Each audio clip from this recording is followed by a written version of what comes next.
लेकर के शांति प्रस्ताव माधव उस दुर्योधन के दरबार गए। 5 गांव पांडवों को देने को एक भी कौरव ना तैयार हुए। कुंठित तो केशव वापस आए और धर्मराज को उपदेश दिया।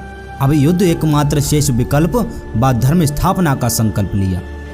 अरे कुरुक्षेत्र की उस रणभूमि पर सर्वोत्तम सेनाएं तैयार खड़ी।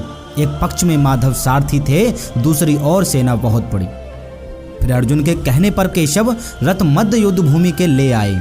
देख पितामह और गुरुवर को फिर अर्जुन के आंसू बह आए। विध्वंस हुआ फिर भावों का, मन में एक ऐसी चित्कार उठी, वो हृदय बन गया कोमल सा, मानो की कर्ण पुकार उठी। देखे जब भाव जमीनों पर, मन के सब विचार छीर्ण हुए। जोड़े हाथ और झुक गया शीश, केशव से फिर कुछ प्रश्न हुए। जैसे भी हैं ये अपने ही तो हैं, क्या इनका संहार उचित होगा? जैसे भी हैं ये अपने ही तो हैं, क्या इनका संहार उचित होगा? अरे जिनसे सीखा ये शस्त्र ज्ञान, क्या उन पे प्रहार उचित होगा? अरे जिनकी छाया में बड़ा हुआ उनको बाणों का विस्तर दूंगा। जिनकी छाया में बड़ा हुआ उनको बाणों का विस्तर दूंगा। पूछेगी जो माँ क्या जीता हारा, उनको किस मुख से उत्तर दूंगा। अरे माधव ने देखा अर्जुन तो अब कर्तव्य से अपने विमुख हुए। कुछ सोचकर कान्हा मुस्काए, फिर पूर्ण रूप में प्रकट हुए। अर्जुन ने देखा वो दिव्य रूप, फिर गांडीव हाथ से छूट गया। अब तक था जो संभाल रखा, वो बांध आंसुओं का टूट गया। मैं ही ईश्वर और मैं ही सत्यम, मैं तीनों लोकों का स्वामी हूँ। समय मेरी आज्ञा से चलता है और मैं कण कण में वासी हूँ। हे पार्थ उठो और युद्ध करो, अपने हिस्से का सत्कर्म करो। उचित अनुचित में व्यर्थ फंसे, गांडीव उठाओ और खत्म करो।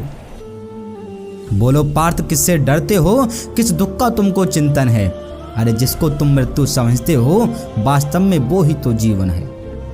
अरे परिणामों की चिंता करते हो या अर्जुन सिंहासन को रोता है? अरे रणभूमि में सम्मुख खड़ा हुआ हर एक योद्धा शत्रु होता है। अरे सिंहासन की तनिक चाह नहीं, हे तात धर्म मेरा ये कहता है।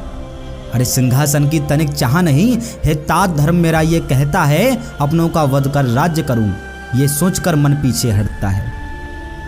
माना ये सम्मुख तैयार खड़े, कुछ योद्धा मेरे अपराधी हैं, पर इनमें से न जाने कितने मेरे सुख दुख के साथी हैं। हे पार्थ उठो आंसू पोंछो, हर धर्म यही सिखलाता है। अधर्म का साथ देने वाला खुद भी अधर्मी कहलाता है। अर्जुन अब कायरता छोड़ो, इस चंचल मन को शुद्ध करो। अरे अर्जुन अब कायरता छोड़ो, इस चंचल मन को शुद्ध करो। अब युद्ध नहीं ये धर्म युद्ध है, शस्त्र उठाओ और युद्ध करो। फिर गांडीव उठाया अर्जुन ने, सब रक्त धमनियां फूल गईं। हर्षित माधव ने शंखनाद किया और मृत्यु भी गिनती भूल गई। अरे गजअश्व महावत और सारथी संग लाखों योद्धा बलिदान हुए। गजअश्व महावत और सारथी संग लाखों योद्धा बलिदान हुए, एक धर्म युद्ध विजयी के खातिर। केशव ने ना जाने कितने युद्ध की।